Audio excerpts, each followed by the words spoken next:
Estem aquí a la Fira dels Vins de la Terra Alta. Molt de gust. I estem amb el Marco. Exacte, jo em dic Marco i la Ruth, som juntament amb el meu germà, que avui aquí no hi és, el Gino, hem començat un projecte a Vilalba dels Arcs.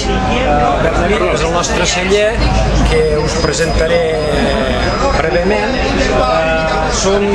Intentem ser intèrprets del terroir. Jo soc italià d'origen, he treballat a Itàlia com a agrònom i enòleg en diferents cellers, i fins al punt que hem decidit amb la Ruth i el meu germà de començar el nostre projecte personal.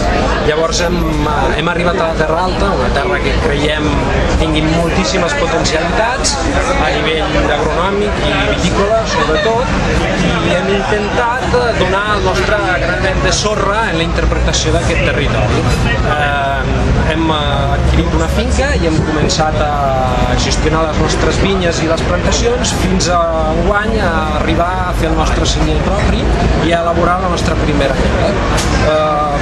De moment tenim al mercat els vins joves que avui hem portat aquí en aquesta mostra,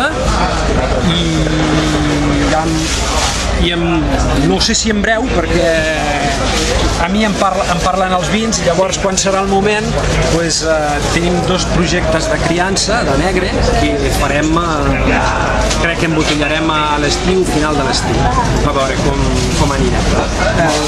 Bé, els nostres vins de moment elaborats són un blanc, un rosat i un negre, i són vins a base de terroir però amb un toc de personalitat. Volem aportar una nostra interpretació de les potencialitats d'aquesta gran regió vitícola que és la Terra Alta, i aquest pretén ser una miqueta el lema del nostre projecte.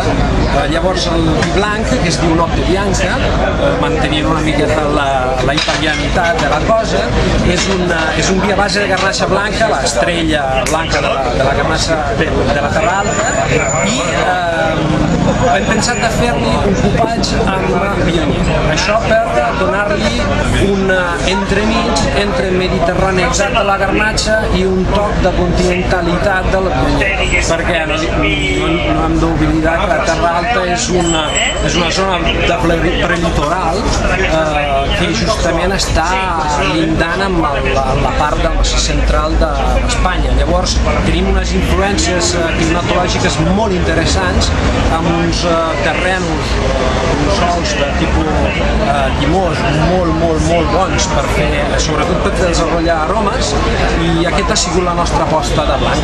Notte Bianca, verem hem dit, i aquí ho tenim avui. El rosat, que és el 21, és un rosat a base de garnatxa negra i amb un protocol de vinificació en blanc. Llavors aquí també hem intentat interpretar els resultats de les nostres garnatxes negres, el que poden donar a nivell de rosats. Crec que hem aconseguit treure un producte golós i un rosat que es pugui fer servir en moltes ocasions, des d'aperitius però fins i tot a la taula. Ho estem provant en plats els més variats i està donant uns resultats molt interessants realment. Fins a arribar al negre jove que hem fet enguany, que es diu 3D3, és un cupatge de 3 varietats, garnatxa negra, sirà i merlot. Aquí també hem volgut donar una via de vinificació i de producció a cada varietat, intentant mantenir absolutament tot el potencial varietal i el que ens poden donar aquestes varietats a les nostres terres. Llavors, garnatxa negra, fruita i moltes aportacions de sensacions fresques. Sirà dona color, dona espècies, tocs de balsàmic, i el merlot, amb una miqueta de maduració peculiar que hem intentat fer, arredona tota l'estructura i sobretot la part aromàtica del merlot. Hi ha alguna cosa italiana que creguis que has aportat especialment a la teva bodega? Sí, jo crec que hem intentat